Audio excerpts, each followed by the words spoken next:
Hi friends, welcome back to my channel.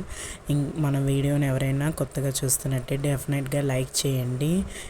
ముందుగా నేనైతే ఇక్కడ ఆయిల్లో ఆవాలు, జీలకర్ర, మినప్పప్పు అండ్ ఎండుమిరపకాయలు వేసి బాగా వేగిన తర్వాత ఉల్లిపాయలు అండ్ పచ్చిమిరపకాయలు వేసుకున్నానండి. తర్వాత కొద్దిగా ఉల్లిపాయలు అనేది వేగనివ్వండి. వేగిన తర్వాత మీకు కొంచెం వేగపోతే లైట్గా సాల్ట్ వేసి వేయించండి. తర్వాత టమాటాలు లైట్గా వేయండి. టమాటాలు వేసి బాగా కలిపిన తర్వాత కొద్దిగా రాళ్ళుప్పు నేను వీడియోలో చూపిస్తున్నట్టు కొద్దిగా వేయండి. మళ్ళీ ఉప్పు ఎక్కువైద్ది, కొంచెమే రాళ్ళుప్పు వేయండి. అదే మీరు సాల్ట్ మామూలుగా అయితే ఒక 1/2 స్పూన్ వేసుకోండి. అండ్ కొంచెమే పసుపు వేయండి. కొద్దిగా రాళ్ళుప్పు, పసుపు వేసి బాగా కలిసేంత వరకు కలుపుకోండి.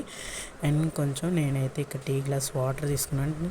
ఆ టీ గ్లాస్ వాటర్ అయితే నా కర్రీకి సరిపోతే మీకు కూడా సరిపడినంత వేసి అండ్ కుక్కర్ మూత విజిల్ పెట్టేయండి. 3 విజిల్స్ రానివ్వండి.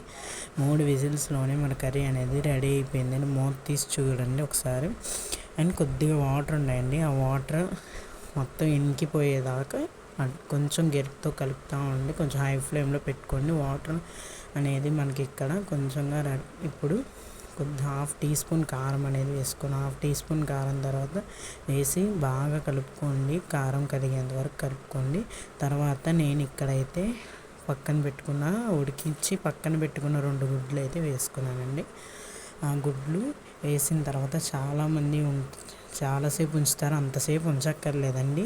ఒక్క 2 మినిట్స్ 1 మినిట్ ఉంచితే సరిపోతుందండి. అంతే కట్టేయండి. మన కర్రీ అనేది ఈజీగా రెడీ అయిపోయిందండి. ఈ కర్రీ కనుక మీకు నచ్చినట్టయితే డెఫినెట్గా మన ఛానల్ లైక్ చేసి షేర్ చేయండి. ఇలాంటి ఈజీ కర్రీస్ నా దగ్గర చాలా ఉన్నాయండి. And stay tune. Okay, bye.